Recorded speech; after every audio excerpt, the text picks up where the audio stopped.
tanto te morís de espanto y casi miras como distinguido. Si cada tanto acunas en tu encanto y era tu mundo el ideal. Y su ideal, mi ideal, el de aquel... Buenas noches, bienvenidas y bienvenidos a Último Bondi. Último Bondi es un programa producido por el colectivo Más Igualdad en coordinación con la Sala Camacuá y con Caras y Caretas TV. En el día de hoy vamos a tener un programa que es el inicio de un ciclo que tiene que ver con los progresismos en América Latina y que va a intentar traer referencias de distintos países para poder pensar este ciclo, podríamos decir, de comienzo del siglo XXI, pero también sus perspectivas y sus dificultades. Para hoy además nos acompaña Agustín Canzani, que Agustín es el director de la Fundación Liber Seregni y que ha venido trabajando un conjunto de estos temas en forma sostenida desde hace muchos años. Agustín es sociólogo y nos va a acompañar en este y eventualmente en otros programas donde vamos a estar abordando esta temática. Para el día de hoy elegimos Chile y para trabajar el tema de Chile tenemos una invitada y un invitado que voy a pasar a presentar. En este caso voy a empezar por la invitada, le dejo a Agustín presentar al invitado. Va a estar con nosotros Clarisa Hardy. Clarisa es psicóloga por la Universidad de Chile y magíster en antropología social por la Universidad de Oxford. Se desempeñó en muchos cargos públicos ya desde el 72, desde el Chile de Allende. Luego fue profesora también de psicología en la UNAM de México. En el 90 fue jefa del Departamento de Asuntos Sociales del Ministerio de Desarrollo Social y Planificación y luego fue secretaria ejecutiva de la Comisión Interministerial de Asuntos Sociales del Gobierno de Chile. En el año 2000 fue nombrada directora ejecutiva de la Fundación Chile 21 y formó parte del Comité Asesor del Servicio Nacional de la Mujer. Fue ministra de Planificación en el gobierno de Bachelet y dentro de sus últimas publicaciones, muchas, rescatamos Equidad y Protección Social, Desafíos de las Políticas Sociales en América Latina, Ideas para un Chile, 2010, Estratificación Social en América Latina, Retos de Cohesión Social, de 2014. Con ella y con Juan Pablo Luna vamos a iniciar. Le dejo a Agustín la presentación de nuestro invitado. Gracias, un gusto. Juan Pablo Luna, a quien tengo el gusto de presentar, es un colega que es doctor en ciencia política por la Universidad de North Carolina y Chapel Hill y ha trabajado en una cantidad importante de temas. Actualmente trabaja en algunas cuestiones sobre crimen organizado, sobre representación política, sobre sistemas de partido y capacidades estatales y ha incursionado en los últimos tiempos también en desarrollos metodológicos que buscan combinar de alguna manera las ciencias sociales con perfiles computacionales y también con análisis cualitativos. Es profesor titular de la Escuela de Gobierno de la Pontificia Universidad Católica de Chile y participa también en el Instituto Milenio de Fundamento de los Datos y en el Centro de Ecología Aplicada y Sustentabilidad. Ha publicado múltiples libros y artículos. Me permitiría citar dos que creo que están bastante relacionados con lo que vamos a hablar ahora. Uno de ellos es En vez del optimismo, crisis de representación política en el Chile actual, que es de 2017 y anticipaba algunas de las cosas que vimos después en años recientes, y el otro es La chusma inconsciente, la crisis de un país atendido por sus propios dueños, que es de 2021, donde disecciona varios problemas de la sociedad y la política chilena. Partidos disminuidos, no sé si lo estoy traduciendo bien, me corregirá en todo caso Juan Pablo, es otro libro, más bien un reader que ha sido publicado también con otros colegas uruguayos que trata un poco la problemática de los partidos políticos en América Latina, pero que todavía tengo en deuda porque he leído solo parcialmente.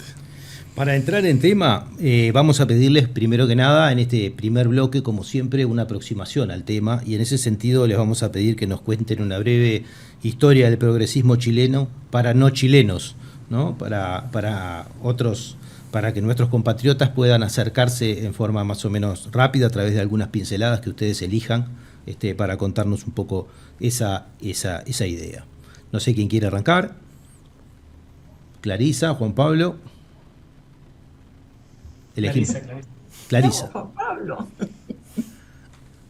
Yo quiero escucharte, Juan Pablo. No, yo, o sea, diría que en términos históricos Chile tiene, es interesante, digamos, en cierto sentido pensar Chile en el siglo XX desde la crisis de los años 20 y 30, ¿no?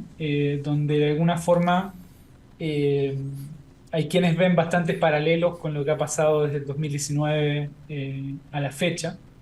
Eh, Hacia fines de los años 20, principios de los años 30, Chile tiene, digamos, como la ruptura del orden oligárquico, digamos, que de alguna forma domina la política chilena desde el siglo XIX.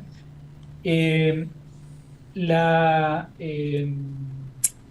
digamos, una nueva constitución y es en ese marco empieza una época, digamos, en la cual es conocida como la época de los frentes populares, ¿no? Donde el Partido Radical, junto con el Partido Socialista y el Partido Comunista, que empiezan a articularse, digamos, con fuerza en esos años, logran de alguna manera, digamos, digamos, controlar y hacer gobierno, ¿no? Hasta mediados del siglo XX. Luego de lo cual el Partido Radical es desplazado, digamos, por un centro más dogmático en cierto sentido, que es con el surgimiento y crecimiento muy rápido de la democracia cristiana.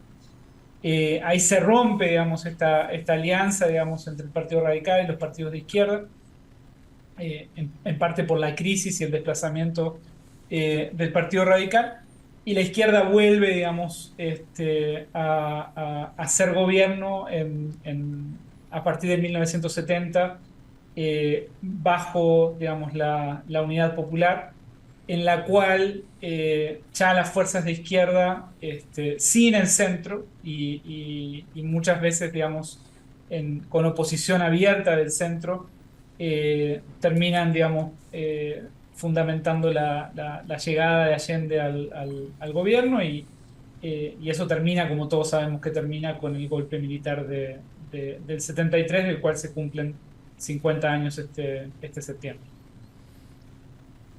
Y tal vez para complementar la presentación de Juan Pablo y retomando lo que él pone al término, que estamos justo en el año en que se conmemoran los 50 años del derrocamiento del presidente Salvador Allende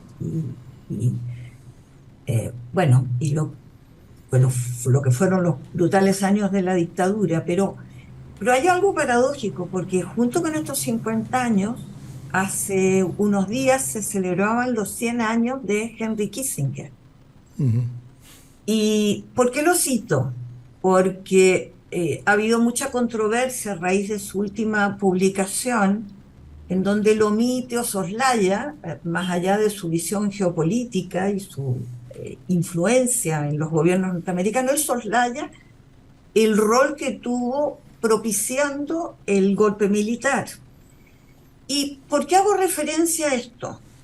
Porque tal vez uno de los fenómenos más interesantes, y es lo que tal vez podríamos hoy mirar desde el siglo XXI, Juan Pablo, es que el gran temor de Kissinger era que finalmente la coalición de izquierda que llega en la Unidad Popular llega rompiendo lo que era en ese momento la emergencia en América Latina de los partidos de izquierda insurreccionales, que propiciaban el acceso al poder por la vía armada.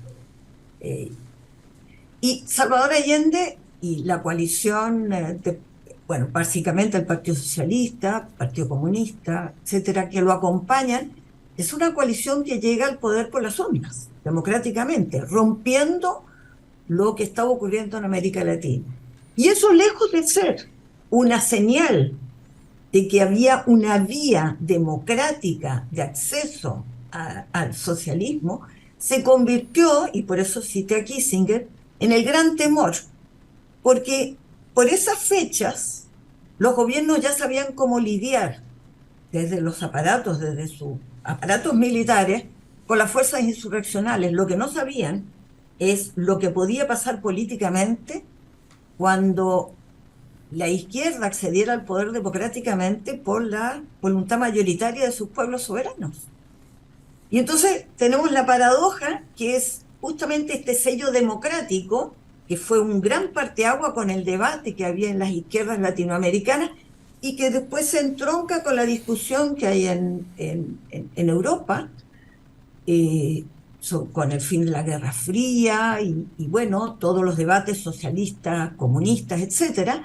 Yo creo que eso está en el trasfondo de una discusión que, siendo parte de la trayectoria en Chile, que lo hace particularmente interesante a la luz de lo que hoy día se está reproduciendo. Y tal vez me anticipo algo que van a venir en próximas preguntas de ustedes, y con eso termino, porque ese sello hoy día nos interpela cuando tenemos una encuesta. No sé si viste, Juan Pablo, la última encuesta que salió, Set Mori, de Marta Lagos, el renacimiento del pinochetismo en el país, y por lo tanto no hubiéramos nunca creído que después de lo que tuvimos que vivir 50 años y de tener un liderazgo en la izquierda democrática, lo que está hoy día en discusión en el país es la democracia.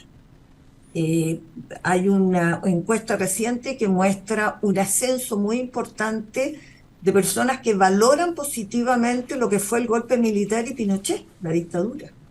Estamos hablando hoy, no obstante toda la trayectoria. Y por lo tanto, si de progresismo se trata, y uno dice qué es lo que tenemos en el trasfondo también, es el debate que está instalado, entiendo, también en distintas partes del mundo. No sé cómo lo vean desde el Uruguay, pero nos estamos enfrentando a una nueva ola, modelos autoritarios de una derecha muy, muy conservadora, frente a la cual tiene que interrogarse el progresismo hoy día.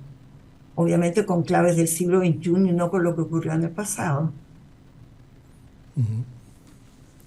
Una pregunta que me surgía escuchándolos tiene que ver ya con una visión no tan atrás en la historia, sino más reciente. Luego del golpe de Estado, de hecho, también en Uruguay estamos cumpliendo este año, ahora dentro de pocas semanas, 50 años de golpe de Estado.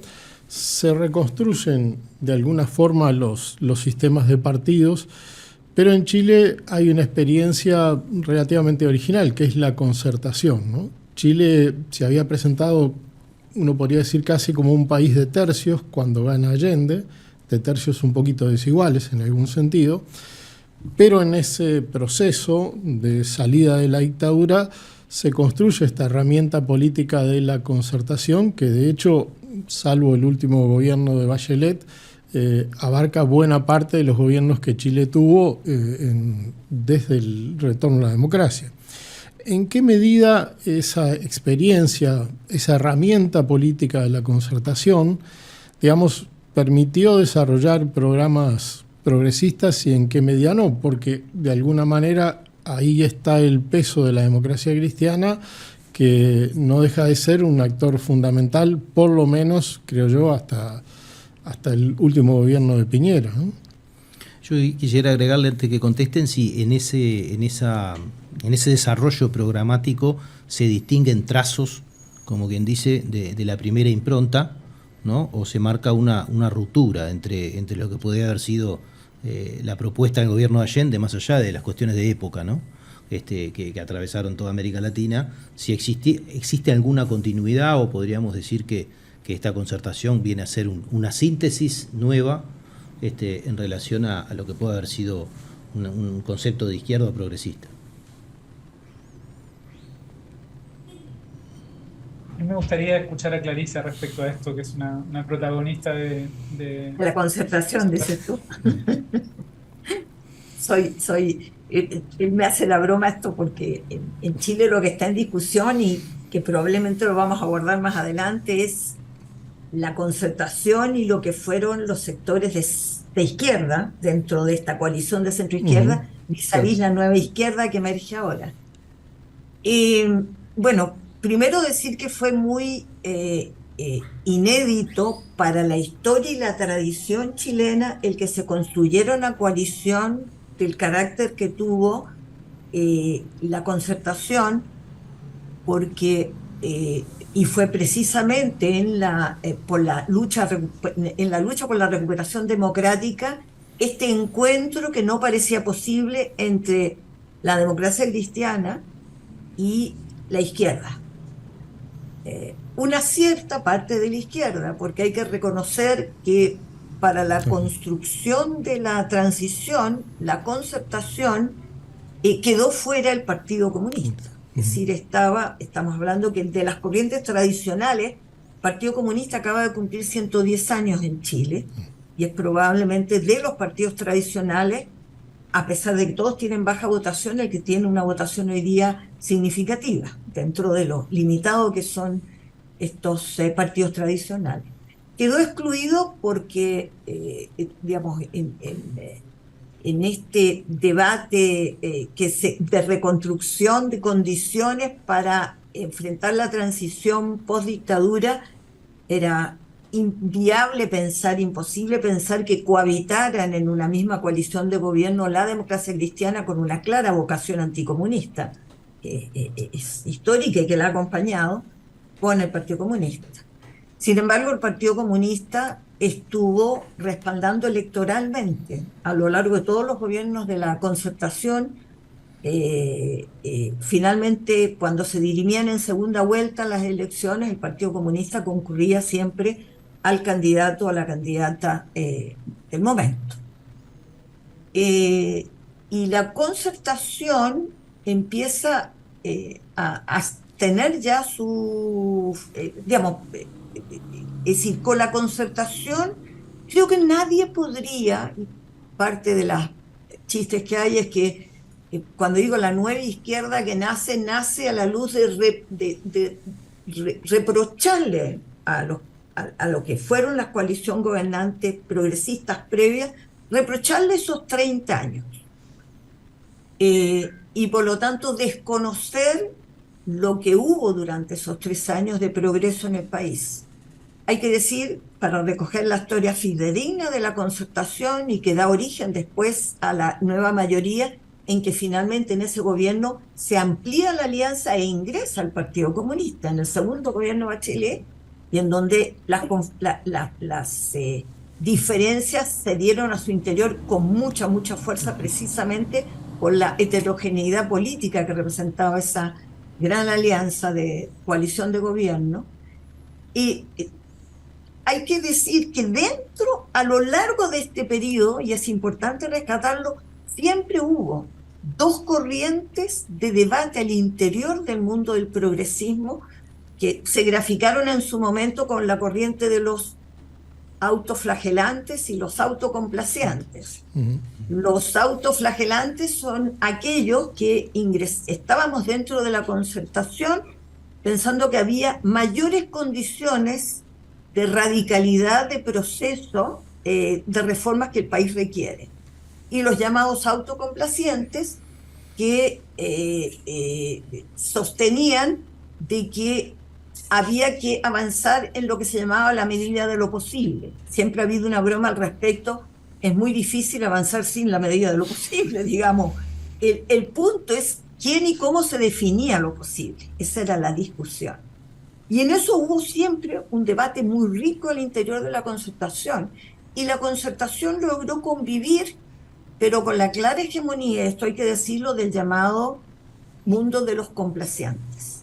Y por lo tanto, si bien hubo avances y hubo progresos, fue sobre la base también de frenar muchas iniciativas que pudieran haber probablemente descomprimido parte de la conflictiva que se fue acumulando posteriormente y que le ha costado finalmente también a la coalición progresista su legitimidad frente a la ciudadanía. Yo me quedo ahí porque no quiero usar mucho el tiempo, pero podemos conversar o dialogar sobre esto, Juan Pablo. No, yo iba a mencionar justamente el tema de autocomplacientes y autoflagelantes. Creo que es importante también mencionar que no hay concertación sin la experiencia de la UPER, ¿no? Y sin la autocrítica que ambos sectores hacen, Correcto. tanto la DC, digamos, que en su gran mayoría apoya el golpe de Estado, ¿no? Y sin una autocrítica muy fuerte de la izquierda, sobre todo en el exilio, respecto a la experiencia de la unidad popular.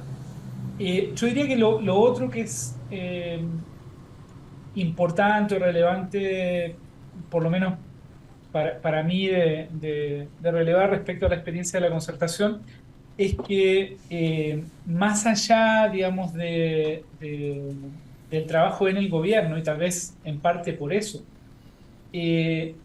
la concertación en cierto sentido abandona a sus bases electorales desde el gobierno, y lo hace progresivamente, ¿no? Y parte, digamos, importante de la crisis que tiene no solo la concertación, sino también el sistema político chileno, es de alguna forma la pérdida de peso organizativo y de capacidad de movilización por parte de los partidos políticos, ¿no? Y su sustitución por liderazgos territoriales, caudillismos territoriales, que siguen aportándole votos por mucho tiempo a esos partidos, ¿sí? Y a esas etiquetas partidarias, pero que van perdiendo organicidad, coherencia programática, capacidad de movilizar a la ciudadanía en la posttransición, ¿no? Y yo creo que ahí hay uno de los... si uno mira, digamos, fuera de la élite política y trata de pensar, digamos, qué otros problemas puede haber tenido la concertación en términos, digamos, u otros déficits, ¿no? Como contrapartida, digamos, de una serie de éxitos en términos del gobierno y de la política pública en la posttransición, tiene que ver con ese abandono de alguna forma del territorio, de la organización social, que de alguna forma va haciendo más fina y cada vez más tenue la presencia de esos partidos en la sociedad. Clarisa, lo que le vamos a pedir para seguir, porque ya de una manera u otra fuimos entrando en el segundo bloque, así que vamos a ir un corte de 1 minuto y seguimos en el segundo bloque ya entrando directamente en este análisis de, como habíamos planteado, gestión, logros, pendientes, errores, lucha política a la interna, con la derecha, entre las izquierdas, así que en 1 minuto volvemos, en 1 minuto seguimos en el segundo bloque de Último Bondi.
Seguimos en este segundo bloque de Último Bondi. Estamos hablando de progresismos, el caso chileno.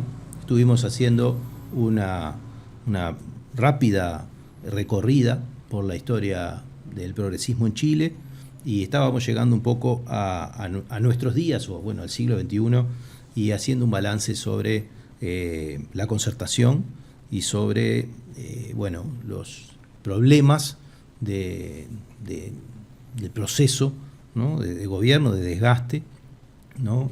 Juan Pablo nos traía un poco esta separación de la base social, digo, algo que podemos ver en común en muchos procesos políticos.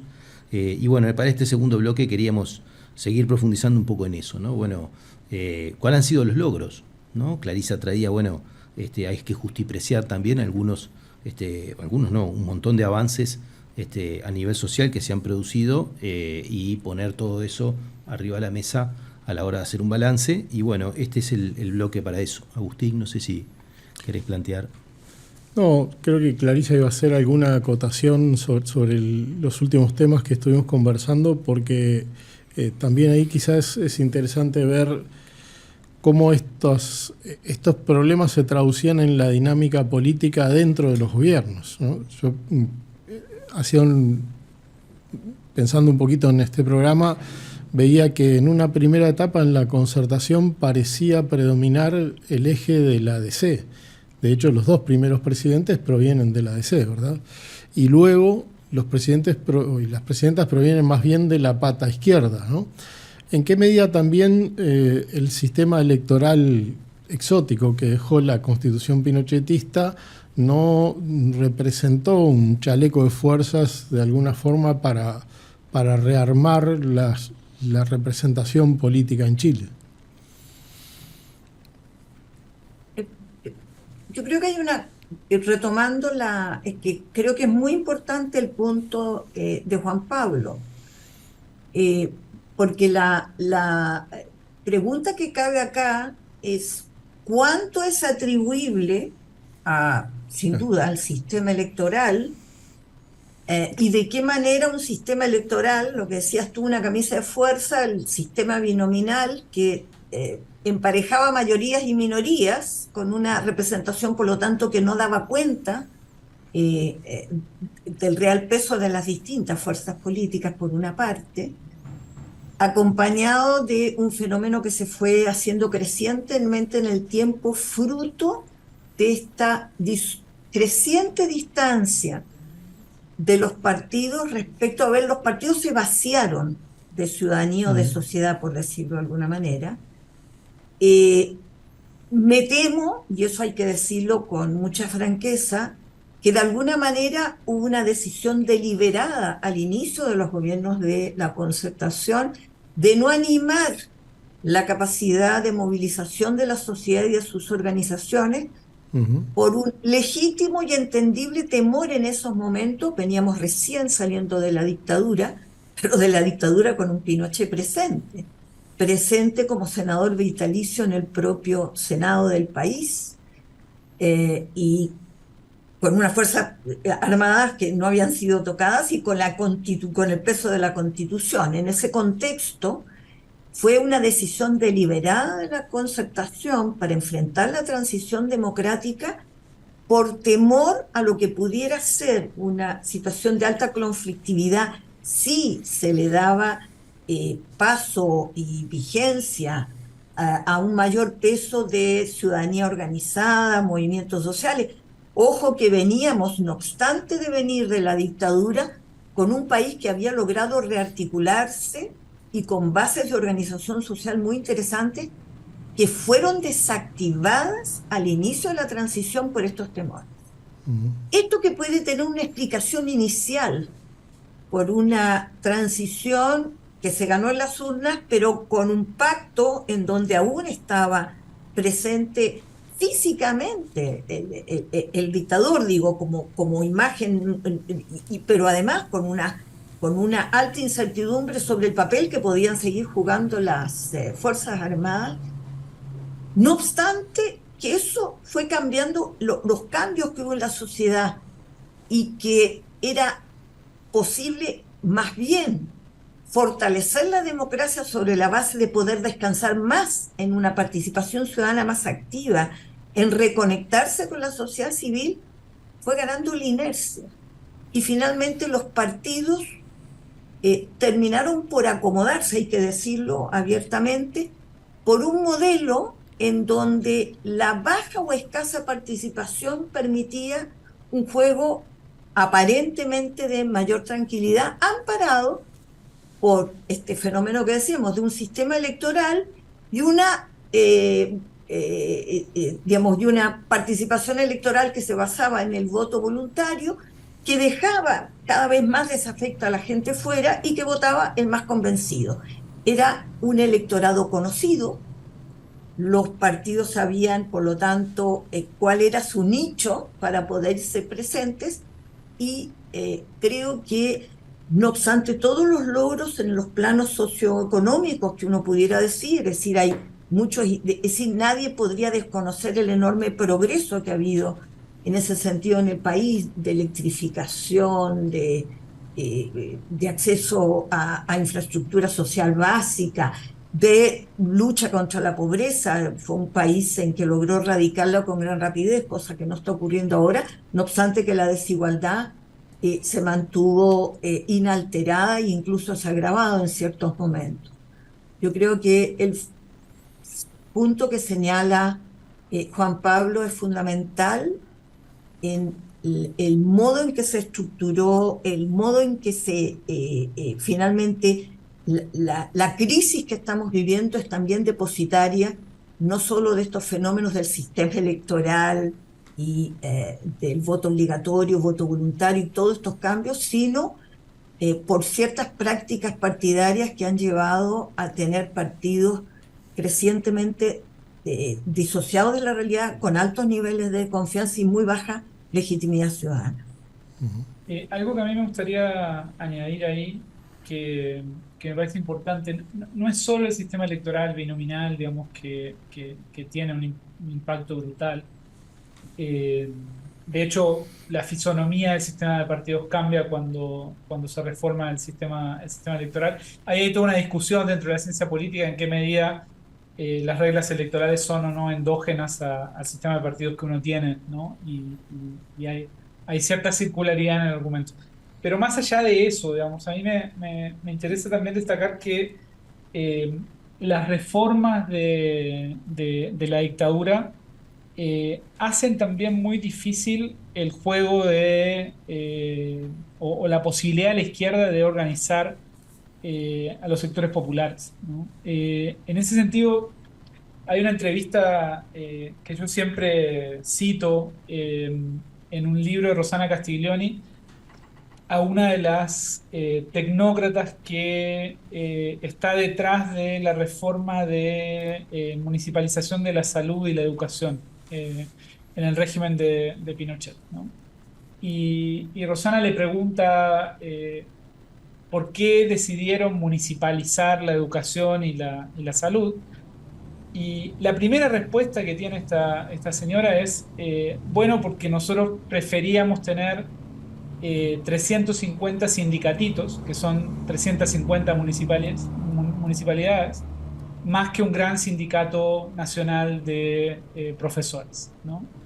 Entonces, hay en el programa de reforma, ¿no?, de privatización, de descentralización, también hay un efecto en términos de quebrar estructuras organizativas que son importantes para la movilización de los sectores populares, ¿no? Este es un país donde hay muy pocos bienes públicos, donde todo el mundo privatiza todo lo que puede en términos de su prestación social, en términos de su acceso a derechos sociales, y eso hace es de alguna forma una trampa, digamos, del modelo, en la cual aun cuando uno, digamos, esté descontento con el modelo, es muy difícil articular acción colectiva en contra de estas claves estructurales. Cada uno, digamos, como dicen acá en Chile, se rasca con sus propias uñas y tiene incentivos para hacerlo. Y eso dificulta mucho una agenda programática de izquierda, ¿no?, basada más bien en mínimos sociales garantizados por parte, digamos, de un Estado más socialdemócrata, ¿no? Y yo creo que esa ha sido parte también importante, digamos, de- de- del punto de tope, digamos, o la piedra de toque que ha tenido una agenda progresista en el país en mi caso. Un- Sí, digamos, dale.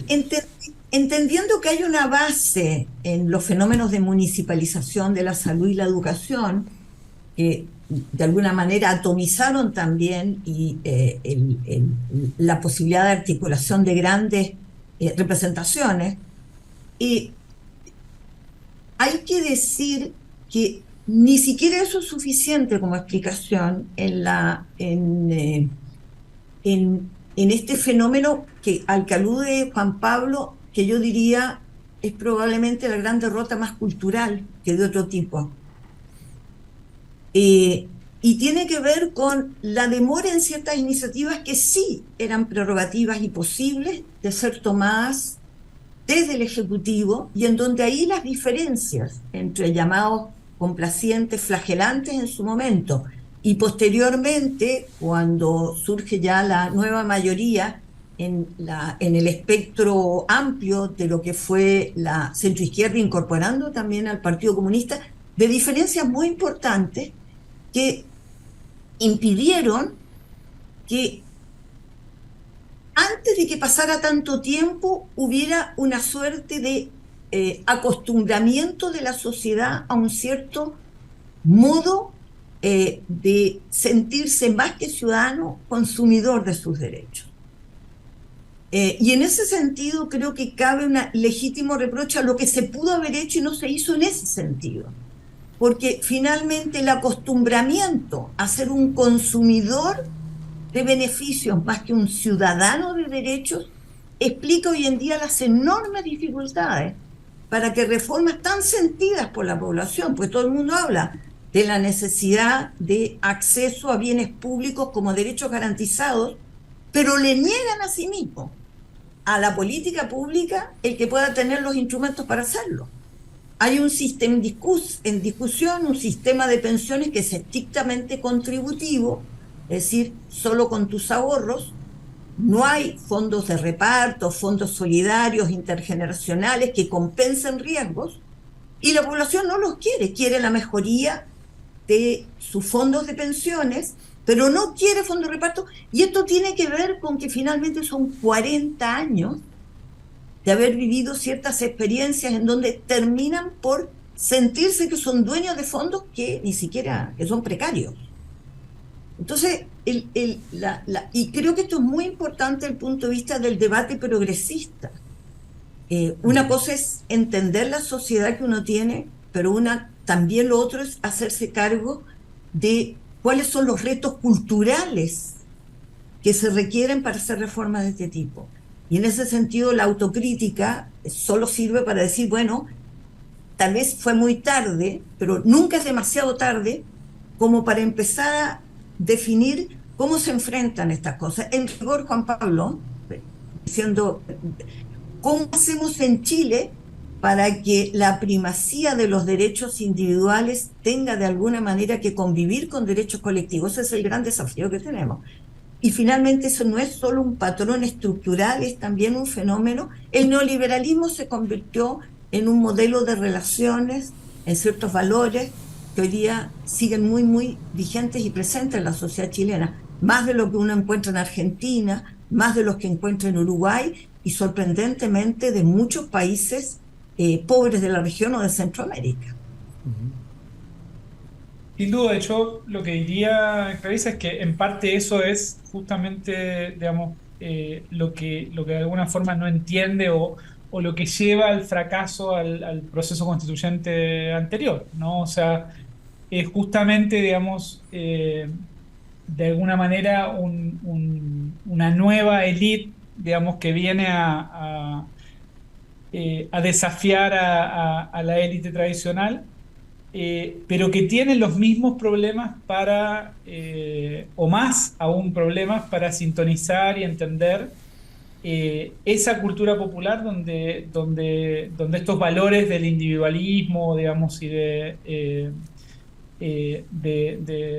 cada uno acá se salva como puede, yo, digamos, no tengo por qué contribuir a soluciones colectivas, eh, está súper cristalizado, ¿no? Y como tú decís, yo estoy de acuerdo, o sea, eso también tiene que ver con una matriz cultural muy fuertemente arraigada y que también tiene hoy en la región y está empezando a tener en Chile un fuerte sesgo antiestatista. Por ejemplo, si uno se va a los votantes de Milei, por ejemplo, y a la base social en los sectores informales de Milei, ¿sí? Uno encuentra cosas parecidas a las que encontrábamos acá en el norte con el votante de Parisi, ¿no? Básicamente, emprendedores muchas veces informales, gente que, digamos, se hace sola, digamos, a partir de un pequeño emprendimiento, a partir de eventualmente, en el caso del norte chileno, inserción en el sector minero, pero que tiene un fuerte rechazo ante el Estado, ¿no? Y que lo que de alguna forma está solicitando es que el Estado lo deje hacer, no se meta, ¿no? Y básicamente no le cobre impuestos ni le ponga cortapisas, digamos, a su emprendedurismo, ¿no? Esto también se ve muy fuertemente en Perú, ¿no? Y yo diría, en eso hoy en sectores populares informales, donde luego de la pandemia, además, la informalidad, la ilegalidad se han expandido, ¿sí? También le pone límites a una estrategia de crecimiento de un progresismo más tradicional. No sé si puedo Sí, complementar sí. pero eso también, efectivamente, el antiestatismo, No te oímos. que Juan Se- Pablo también lo ha mencionado en otras ocasiones en que hemos estado en reunión, y que tiene que ver con corrupción. Es decir, también el Estado visto, es decir, digo, no solo hay esta cultura, fíjense que no es que yo me rasco con mis uñas, lo más grave es la sensación de que todo lo que tengo es por mi esfuerzo y mi mérito, y por lo tanto es el valor del reconocimiento de mi propio esfuerzo, en circunstancia que la evidencia, si palmaria, es que no tienes una retribución equivalente muchas veces a tus méritos, y que sí te estás rascando con tus uñas. Ese fenómeno es el difícil de romper, esta imagen de que todo lo que tengo es fruto de mi esfuerzo, y descubres que no puedes decir, pero si usted lo que tiene es casi nada. Usted se esfuerza y tiene mucho menos de lo que podría si considerara la suma de esfuerzos colectivos. Es eso.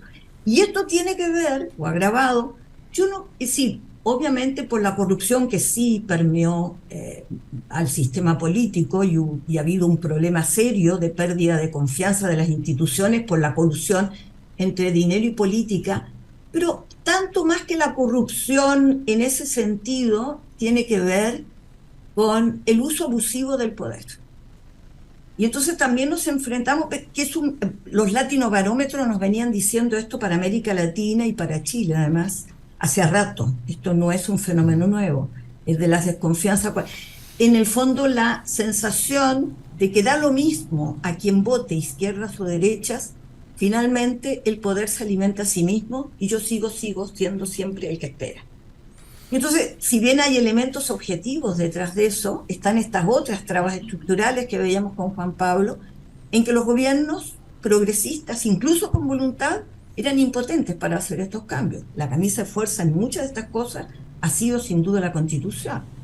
Es decir, buena parte de las iniciativas para reformar el acceso a bienes públicos ha sido con amparo en la Constitución, aparte de los supraquórum mayoritarios que tienen hoy día para legislarse estas materias en el Congreso y que requieren mayorías muy marcadas para muchas de estas reformas.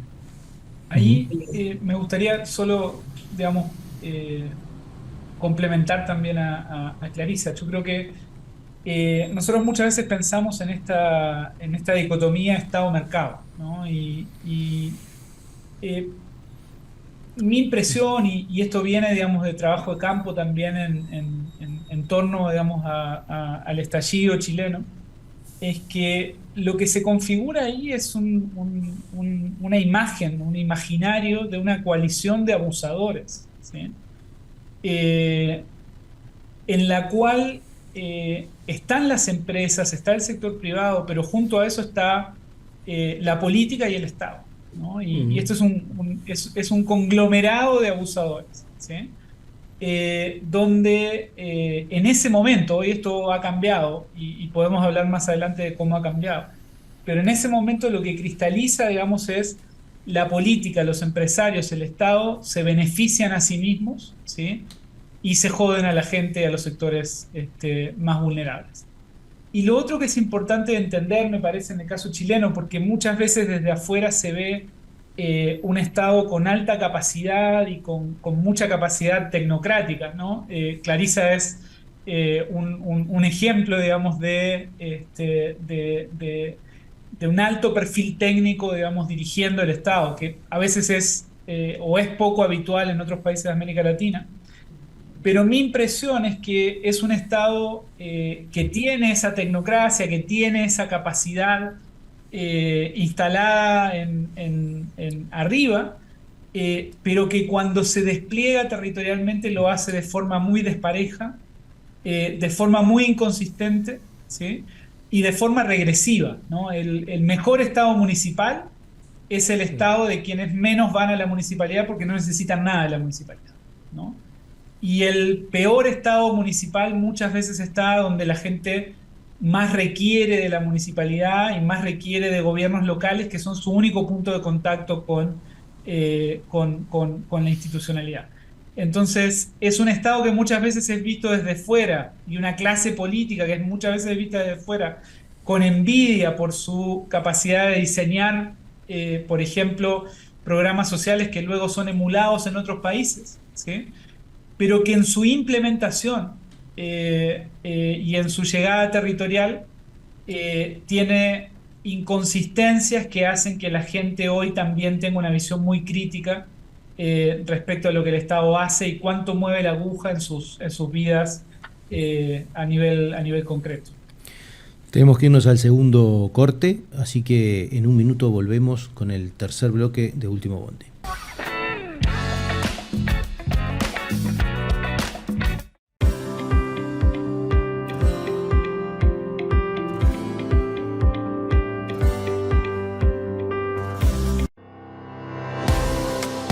Nos une la defensa del trabajo y el derecho al descanso, apostando a crecer juntos y juntas. Nos une la memoria y una historia de lucha que llevamos con orgullo. Nos une jugar y divertirnos sintiéndonos iguales, caminando, sin dejar atrás a nadie. Nos une la democratización de la palabra. Nos une lo que nos emociona y moviliza. Nos une compartir y soñar el futuro. Con AEBU tenés derechos. AEBU, un sindicato, una comunidad.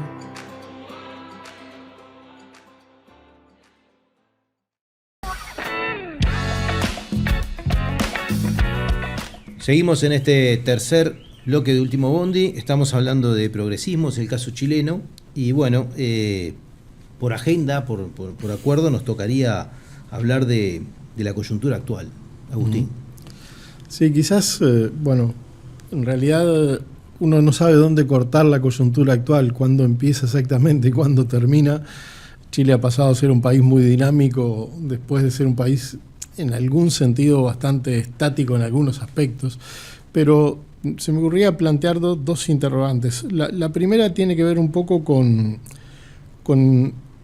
el rechazo del primer proyecto constituyente, ¿no? Que había generado expectativas muy grandes, supongo en la población en su conjunto, y también para quienes miraban desde el exterior ese proceso.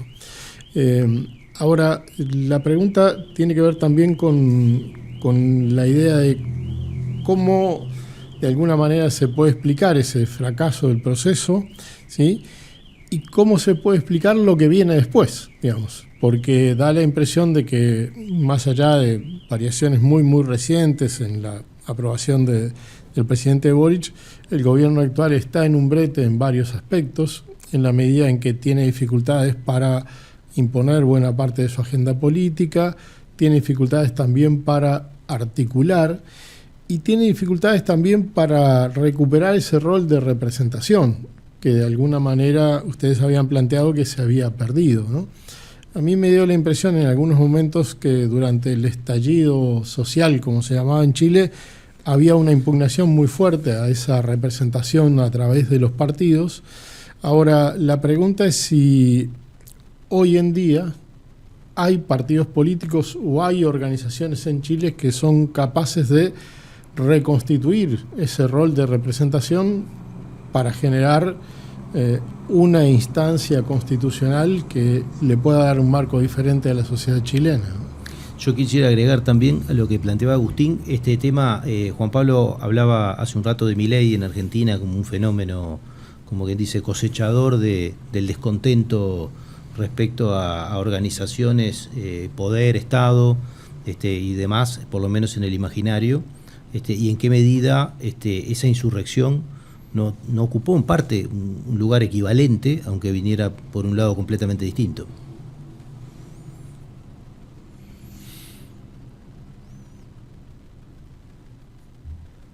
Larisa, yo hablé mucho del bloque anterior.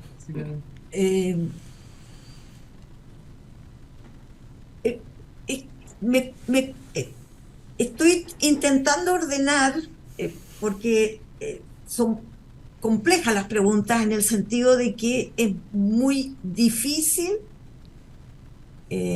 poder decir dónde está el punto en la pregunta, sobre todo inicial, sobre los partidos políticos. Acá hay un fenómeno, por lo menos en parte está explicado. La primera pregunta fue el rechazo del proceso constituyente anterior. Y yo creo que esto inequívocamente se asocia al fenómeno del estallido, a lo que representó, a cómo fue leído y a cómo lo podemos leer hoy con el paso del tiempo. Perdón, Clarisa, porque mi pregunta venía porque uno desde fuera, puede ser una percepción equivocada, daba la impresión de que los partidos políticos abdicaron su rol de representación en el proceso constituyente chileno, ¿no? Que fue ocupado... ¿Abdicaron? Perdón, abdicaron de su rol de representación, ¿sí? Los partidos políticos se pusieron en el lugar que la sociedad los puso. No es que abdicaron. Los derrocaron. De hecho, probablemente uno de los grandes cambios que hay entre la forma en que fue elegida aquella convención y esta, fue aprendiendo de la elección, de cuando se abrió la posibilidad de lo que es los llamados independientes pudieran ir en lista, dado el rechazo que había en los partidos, y que dio pie a la existencia de muchas representaciones, de micro representaciones de sociedad que no lograron articular proyectos más globales y que dificultaron mucho el acordar ese texto constitucional que de alguna manera hiciera sintonía con lo que estaba pasando en la sociedad. Pero esto venía arrastrado efectivamente de una expresión a nivel social de la escasa representación en aquel momento, lo que dijimos, partidos que se vaciaron de sociedad y de ciudadanía y que quedó muy manifiesto. El punto es que eso fue interpretado incluso por muchos de los partidos políticos que aún quedaron marginalizados dentro de la Convención Constitucional, fue interpretado como un gran clamor por estas cosas que hablamos en el bloque anterior. La ciudadanía quiere cambios, quiere derechos, quiere trato justo, pero desconfía del Estado, desconfía de los partidos, ¿sí? Desconfía también de todos los instrumentos que eso lo hacen posible. Y por lo tanto, el combinar esa ecuación, esa lectura no fue hecha. Fue interpretada inmediatamente como una sociedad progresista que dio un salto, que lo que está pidiendo efectivamente son reformas estructurales de esta naturaleza, y eso fue llevado a la convención a todo. Y finalmente la convención, que no logró poder equilibrar dónde están los ejes centrales de las dificultades y dónde poner el esfuerzo para hablarle a esa sociedad, terminó por hacer un texto que no fue capaz de dirimir en estas materias y no le hizo sentido a una mayoría social. Yo agregaría el hecho de que la votación, que pasó de voluntaria a obligatoria, sacó a la arena electoral a una cantidad de electores de los que no se conocían, no se sabían, que habían estado siempre al margen y absteniéndose, y que ciertamente no se vieron reflejados en ese texto constitucional. El punto de la pregunta que ustedes hacen hoy es si los partidos respecto de ese momento están en mejor o en peor momento, y uno pudiera decir que, a ver, por decirlo tal vez de alguna manera, creo que no son solo los partidos progresistas, es el sistema político de partido y el poder lo que está en cuestión. Cualquiera que llegue a generar hoy en día, cualquiera que abra un discurso antipartido y antiestado, que apele a las capacidades de las personas, a sus responsabilidades, a hacer las cosas de otra manera, fuera de la lógica de partido, va a tener automáticamente respaldo ciudadano. Pero en el minuto que tiene respaldo institucional, el ciudadano pasa a ser parte de la institución y del poder, y en ese mismo momento pasa a ser mirado con desconfianza por las instituciones. Lo que quiero decir es que este es un camino muy largo para restablecer lo que debiera ser. Es decir, aquí yo creo que es fundamental, y probablemente la gran discusión va a ser, el gran foco y el centro está en los derechos sociales, pero creo que la madre de todo esto es cómo se repiensa el sistema político, cómo se fortalecen los instrumentos, partidos, cómo cambian las lógicas de partido, y un largo trayecto para recuperar la capacidad de los partidos para tener la capacidad de conducir los procesos hacia adelante. Una forma, digamos, de sintetizar esto que decía Clarisa, que para mí es clave, es que lo que tenemos en Chile son coaliciones destituyentes, ¿no? Más que coaliciones constituyentes, claro, ¿no? Y esas coaliciones destituyentes se disuelven o entran en contradicción el día siguiente a la elección, ¿no? O sea, solo las fragua un evento electoral, porque en parte también son como una sumatoria inorgánica de gente que está votando anti, ¿no? Más que en favor de algo, ¿no? Y en ese sentido también, digamos, pensando un poco en el Frente Amplio y en la nueva izquierda, Gabriel Boric gana la elección en parte por ser el mejor anti en cada uno de los eventos electorales que termina en su segunda vuelta presidencial, ¿no? En la primaria es el candidato anticomunista, en un país donde el anticomunismo sigue siendo muy importante, aún en la izquierda, ¿no? Y básicamente él gana la elección como el contendor al candidato comunista. En la primera vuelta gana como anti-establishment y como renovación, digamos, versus candidatos del sistema de partidos tradicionales. Eso también pasa en la derecha, ¿no? Kast viene desde fuera de Chile Vamos. Los candidatos de la Concertación y de Chile Vamos, salen cuarto y quinto, ¿no? El tercero es Parisi, ¿no? O sea, son 3 candidatos que vienen de fuera del sistema tradicional, los primeros que ganan, los que sacan más votos en la elección en la primera vuelta. Y en la segunda vuelta, si bien hay una base, sobre todo en términos de sectores medios, educados, jóvenes, que es propia del Frente Amplio chileno, eh,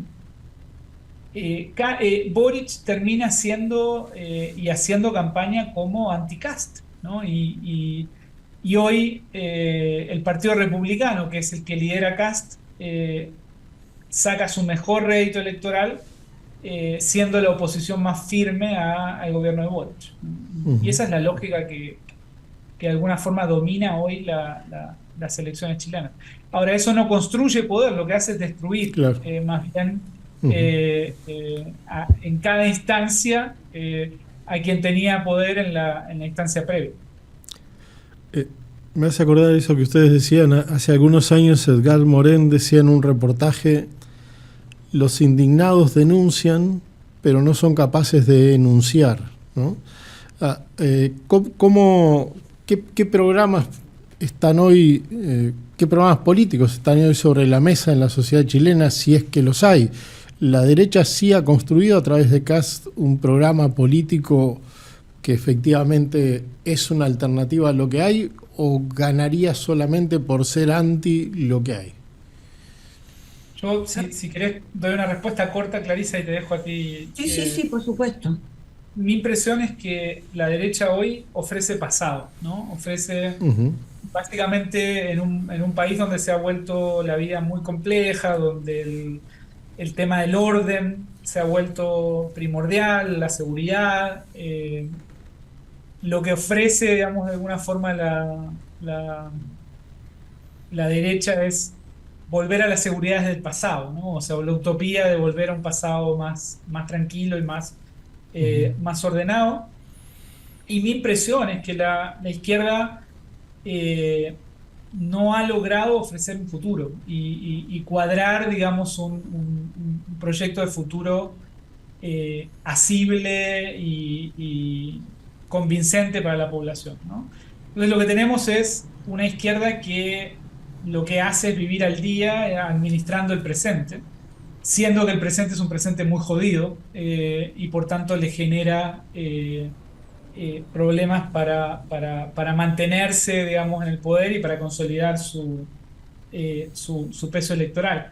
En ese sentido, digamos, me parece que en términos programáticos el gobierno también tiene una debilidad estructural, que es que no tiene mayorías legislativas, pero aún, digamos, concediendo eso, se ha vuelto un gobierno que está básicamente respondiendo a la agenda de los problemas cotidianos, donde la seguridad, que es un tema que no había sido pensado por esta izquierda y que es un tema que siempre es problemático para los progresismos en la región en particular, se ha vuelto el tema fundamental y dominante de la agenda pública. Y por tanto ha tenido que hacerse cargo no solo, digamos, de una agenda que no es propia, sino también de los problemas de credibilidad que le genera su relación con Carabineros, su relación con esta agenda de orden que le preocupa mucho a la ciudadanía. Bueno, creo, digamos, comparto plenamente lo que dice Juan Pablo y quiero agregar algo que me ha dado mucha vuelta. No sé si es un fenómeno, porque digamos, más propio de Chile o más general. Es evidente que hoy en día lo que está dominando es una agenda de seguridad.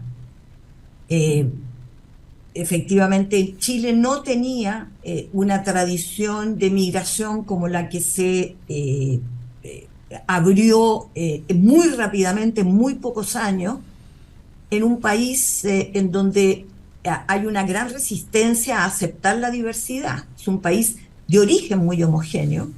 No olvidemos de que acá fueron diezmadas las poblaciones de los pueblos originarios y por lo tanto con muy escaso mestizaje fueron recluidos.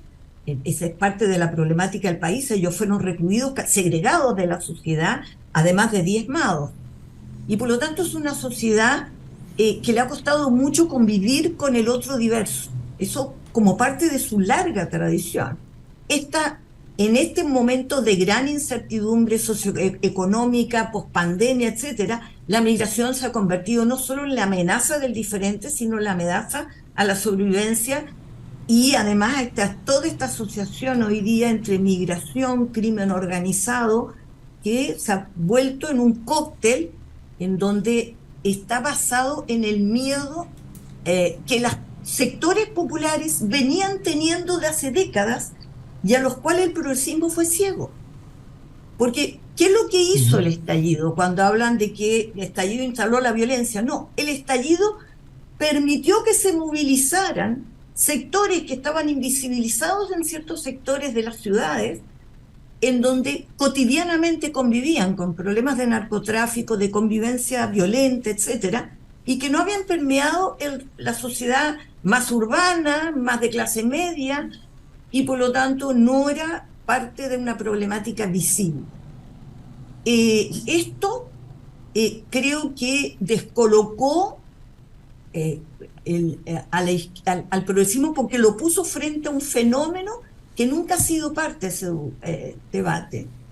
Es más, la integración latinoamericana implica tener una mirada frente a la migración que naturalmente es abierta a ella, y bueno, se ha demostrado que sin controles en la frontera tampoco controlas el ingreso del crimen organizado, y entonces es difícil que después la población no asocie migración y crimen, no obstante que no puede haber una asociación. Tiene que ver con con legislaciones migratorias insuficientes, con incapacidad de controlar bien las fronteras, pero todo este trasfondo que más beneficia porque es el discurso histórico y tradicional que asienta las derechas, y por lo tanto le viene muy bien.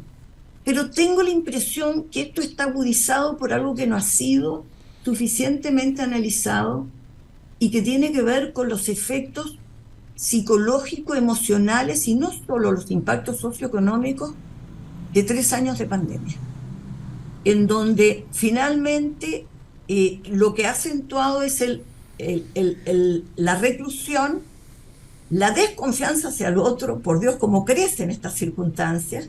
El otro es un distinto, pero además el contagio viene del contacto con el otro. El vuelco hacia la vida de familia y el gran rechazo a la convivencia, lo que esto significó en las escuelas, en los niños, la secuela que esto tiene creo que es de tal envergadura que no hay posibilidad de reflexionar un programa progresista que no considere estos impactos. Yo estoy hablando en borrador y en voz alta, tal vez por mi origen de psicóloga, que nunca ejercí. Pero creo que esto deja huellas emocionales de tal envergadura y de tal fortaleza que hacen que culminan no solo a lo que yo creo son necesarias reformas institucionales de peso, reformas estructurales que están pendientes, sin duda sistema político, pero creo que tiene que ver también con cómo remiramos los modelos de convivencia, las mallas curriculares educacionales, lo que pasa al interior de las comunidades. Efectivamente, hoy día lo local, lo territorial juega un papel al que se le está dando muy poca importancia, de cómo reconstruyes vínculos de confianza. Creo que el progresismo está menos carente de ideas, porque de ideas no es difícil hacer elenco de ideas, que de tener claridad respecto a cómo implementa en una sociedad tan diversa como la que tenemos hoy y tan plagada por esta historia también reciente, no solo por su biografía y su trayectoria. Ahí si puedo complementar, nosotros estamos haciendo ahora una serie de entrevistas a nivel local y algo que uno encuentra es que antes, digamos, cuando uno iba a nivel territorial, local, encontraba algo de organización social de la cual los políticos, los representantes territoriales, digamos, traccionaban demandas, agregaban intereses, ¿no? A nivel local. Y estoy pensando en juntas de vecinos, centros de adulto mayor, etcétera, organización barrial. Hoy cuando nosotros vamos a esos lugares encontramos mucha menos densidad, ¿no? Donde había 8, 10, 12 personas, hoy hay una persona que se queja que no aparece nadie más, ¿no? Y esto también es un problema para la representación política, ¿no? Claro. O sea, los políticos, a los cuales también estamos entrevistando, nos dicen que están perdidos, que perdieron vinculación o lo que tenían de vinculación con esa organización social. Y eso es fundamental. Otro punto que yo creo que la izquierda chilena no ha pensado, Clarisa, lo suficiente, es modelo de desarrollo, ¿no? O sea, tenemos como esta visión de un estado de bienestar escandinavo, de una sociedad de cuidados, pero tampoco está claro, digamos, por ejemplo, el modelo de crecimiento. Chile es un país que hace 10 años no crece económicamente, ¿no? Parte del descontento tiene que ver con eso. Pero no tenemos modelos de crecimiento alternativo al neoextractivismo, digamos, o actividad económica que hoy es insostenible por temas, digamos, tanto de ecología como de desarrollo local, como de el tipo de efecto distributivo que genera ese tipo de crecimiento, ¿no? Y eso me da la impresión que tampoco ha sido pensado lo suficiente. Creo que ese es un punto central. Digamos, efectivamente la estrategia de desarrollo es un tema ausente, y sobre todo con un proceso recién iniciado de descentralización en el país. A diferencia de Uruguay, esta es la primera vez que se eligen los gobernadores en las regiones por parte de la población. Antes solamente eran los representantes del presidente de la República nombrados por él en cada uno de los territorios. Y tenemos, por lo tanto, no solo una falta de visión de una estrategia de desarrollo, sino que no hay ni siquiera conciencia a nivel de los territorios de cuál es la estrategia que le daría perfil al desarrollo de esa región. Ese es el tipo de debate que sin duda está muy, muy relacionado con lo que dices tú, Juan Pablo, porque no hay ninguna posibilidad de distribuir cuando tienes niveles como los que estamos viviendo en Chile, con problemas serios de productividad y de estancamiento económico que ha vivido por largas décadas. Hay un libro que el 2012 escribió quien fuera ministro de Hacienda en el primer gobierno de Michelle Bachelet, en donde hace un análisis de distintos países del mundo y habla de los riesgos, las amenazas de los países de renta media. Chile no ha hecho una reflexión suficiente de cuál es. Y esto tiene como trasfondo no haber enfrentado desde entonces un debate sobre estrategia de desarrollo, y yo agregaría de cohesión social, porque en la medida que la gran lucha estuvo concentrada solamente en la derrota de la pobreza y no en la de la desigualdad, la falta de cohesión social de la sociedad ha afectado seriamente también estas posibilidades. Bueno, Agustín. No, quizás una última pregunta que tiene que ver con qué cosas siguen vivas de ese momento del estallido social. Daba la impresión de que ahí había una protesta importante, no solo ante los poderes públicos, ante los poderes privados, sino también una disconformidad muy fuerte con las desigualdades diversas y abundantes en la sociedad chilena. Eso sigue existiendo, puede ser el empuje, un potencial motor de cambio, o sin capacidades de articulación política se va a ir muriendo, o es que ya murió de alguna manera. Esa sería mi última pregunta para ver en dónde estamos hoy, porque sin querer calificar de manera demasiado simple lo que ustedes nos dicen, el panorama es poco estimulante para un proyecto progresista en Chile, por lo menos en el mediano plazo, ¿no? Por lo menos en el corto plazo, no lo pongas tan difícil. Vi que para el mediano y el largo todavía. Claro. ¿Quieres contestar tú primero o Juan Pablo? A ver, si el éxito es ganar elecciones, yo creo que en el mediano plazo hay esperanza, luego de que gobierne la derecha y se dé de bruces contra los mismos problemas. Claro, Es una consecuencia lógica de lo que acabamos de comentar. Claro. Ahora, si el éxito tiene que ver más bien con procesos, digamos, de cambio progresista, yo creo que está mucho más difícil, ¿no? Y hace falta más tiempo. Respecto a qué queda del ánimo del estallido, yo diría que queda el descontento, queda el hastío con el sistema. Yo creo que queda mucho todavía, digamos, de la frustración con las desigualdades y con las desigualdades que son propias de esta sociedad. Pero diría que hoy el tema del orden, el tema de la seguridad, de alguna forma el problema con la crisis migratoria también y lo que eso implica en términos de brotes xenófobos asociados también a la crisis económica.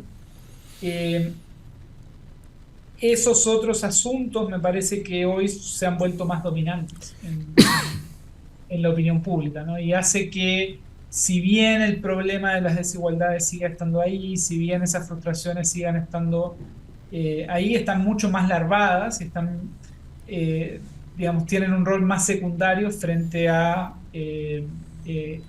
sobre todo el tema de seguridad, ¿no? Que se vuelve, digamos, dominante, y es lógico que lo sea, ¿no? Y también ahí, de nuevo, creo que hay un problema serio para las izquierdas y los progresismos latinoamericanos de pensar que sin seguridad, sin derechos civiles garantizados, es muy difícil pensar en otra cosa, ¿no? Y en ese sentido, me parece que la izquierda debe hacerse cargo responsablemente del tema de seguridad y debe generar un sello programático y de gestión en estos temas, porque de lo contrario la va a tener muy difícil tanto en Chile como en la región.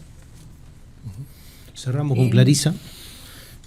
Ya estamos pasados de hora. El estallido, yo creo, una cosa, el estallido tuvo una salida política que fue leída, yo diría, inteligentemente por un sistema político que ahí reaccionó razonablemente, cuando encontró en el paraguas del proceso constituyente una manera de contener la conflictividad que ahí estaba presente.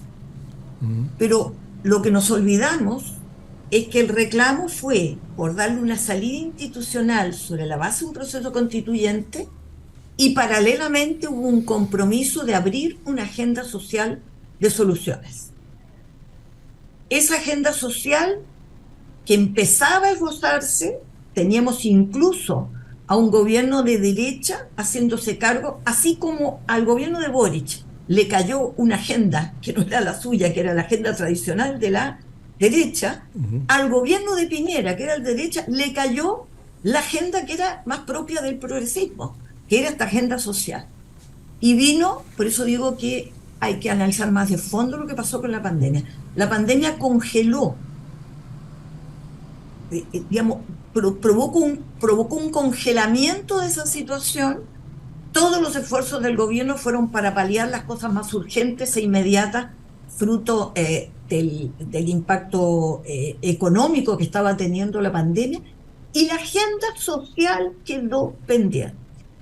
Esa agenda social es la que intentó recoger en su programa de gobierno el actual presidente y sus fuerzas, y las que se le sumaron ahora del llamado socialismo democrático, digamos, fuerzas que venían de parte de la Concertación, más esta nueva izquierda.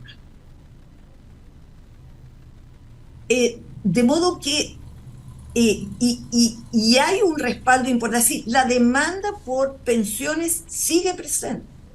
La demanda por mejor acceso y calidad en el sistema de salud sigue presente. Hoy hay una discusión fuertísima fruto del incumplimiento de normas mínimas de las aseguradoras privadas de salud, que ha abierto un gran debate público.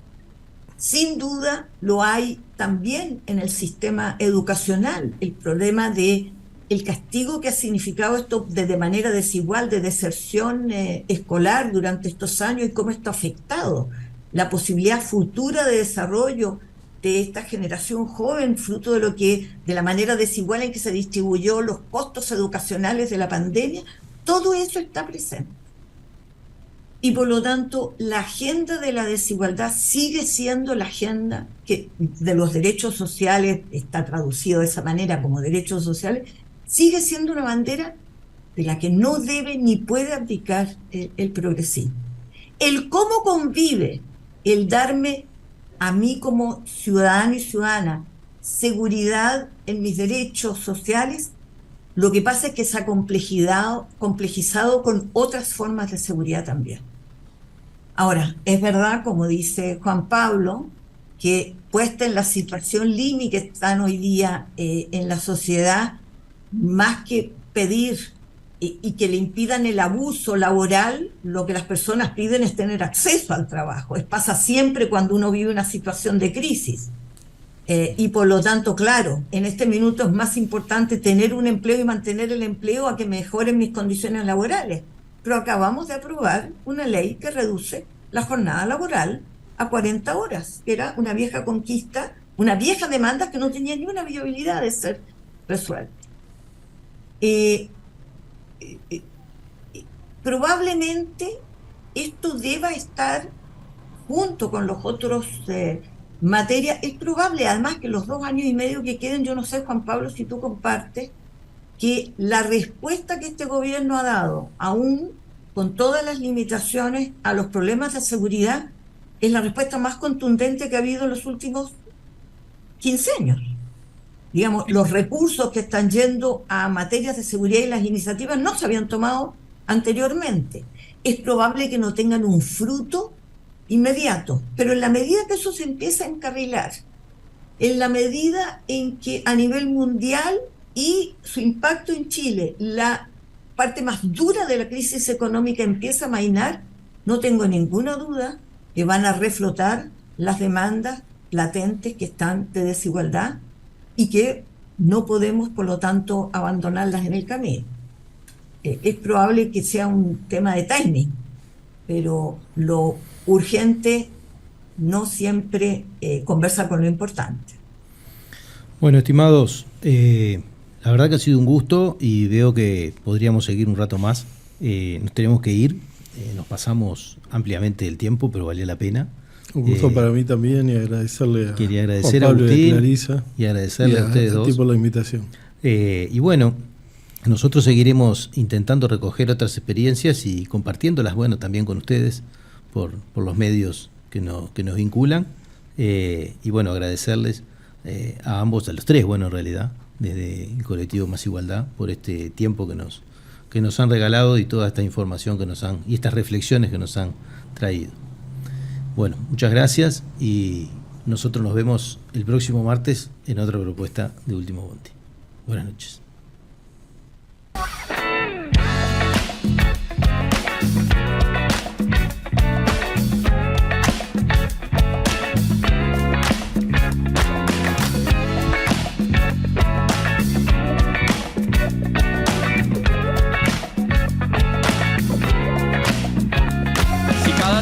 Te morís de espanto y casi miras como distinguido. Si cada tanto acunas en tu encanto y era tu mundo el ideal. Y su ideal, mi ideal, el de aquel se puede mirar desde lo distinto. Si por las noches compartís el tinto con ese que piensas.